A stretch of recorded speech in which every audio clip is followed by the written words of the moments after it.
Like and subscribe and click the bell icon to get new video updates. Ukraine presses NATO for more aid, weapons. Brussels. Ukraine's top diplomat made a pointed appeal to NATO on Thursday to drop reservations about providing additional arms to Ukrainian forces, weapons that he said are urgently needed to prevent further Russian atrocities against civilians.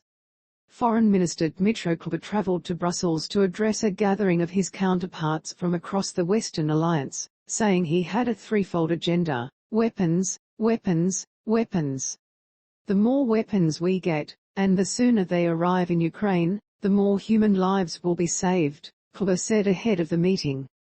The more cities and villages will not be destructed.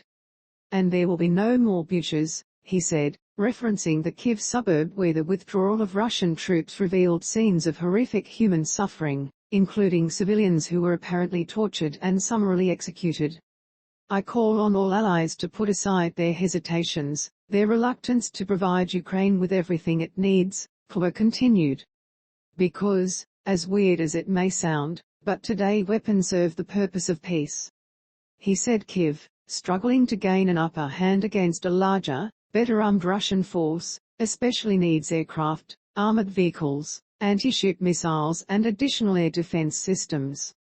NATO nations have provided an increasing array of arms since Russia's invasion began on February 24, including antiaircraft missiles, tanks and kamikaze drones. But alliance members, nervous that Russia might launch a retaliatory attack, have stopped short of sending fighter jets or establishing a no-fly zone over Ukraine.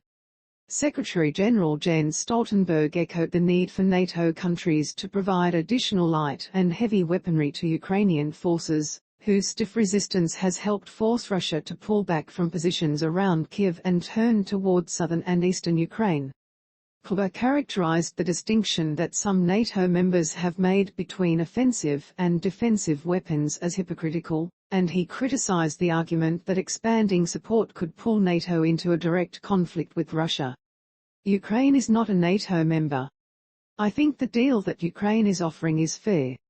You give us weapons. We sacrifice our lives, and the war is contained in Ukraine, he said. This is it. Kuleba's blunt appeal echoed the approach that other Ukrainian leaders, particularly President Volodymyr Zelensky, have taken as they seek to rally the world against Russian President Vladimir Putin's assault, direct and vocal criticism of anything less than full support for Ukraine and identifying nations that fail to meet that mark. Kuleba named Germany as an example of nations that have held back from giving as much military support as they might provide. While Berlin has time, Kyiv doesn't, he said. Ben Hodges, a former commander of U.S. Army Europe, said support from allies is critical as the war enters a decisive new phase. Ukrainian forces are running low on ammunition, he said. While allies are becoming more willing to send weapons, what's been sent so far is not enough. The administration and NATO need to talk about winning, about helping Ukraine win, not just about avoiding losing, or preventing Russia from winning, he said. Winning, according to Hodges, would mean a return to pre-FAID 24 lines and rendering Russia unable to resume its offensive.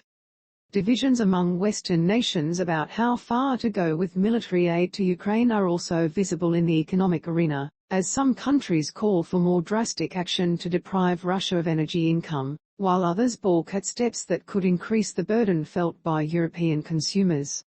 While the European Union this week proposed a ban on Russian coal imports, the bloc has yet to halt purchases of Russian oil and natural gas that continue to provide Moscow a valuable flow of cash. Ukraine has condemned that position and has called for, on top of a slew of global sanctions already in place, all Russian banks to be cut off from the global financial system. I hope we will never face a situation again when to step up the sanctions pressure, we need atrocities like Buchas to be revealed and to impress and to shock other partners to the extent that they sit down and say, okay, fine, we will introduce new sanctions, Kuleba said. Images of mass graves and civilian corpses strewn on the streets of Buchas have prompted international outrage. Even before those atrocities were revealed, The Biden administration announced last month a formal assessment that Russian forces were committing war crimes in Ukraine. In a further sign of global anger at Russia's actions, the NATO meeting was also attended by ministers from non-NATO nations Japan, Australia, South Korea, New Zealand, Georgia, Finland and Sweden. In remarks posted Wednesday on the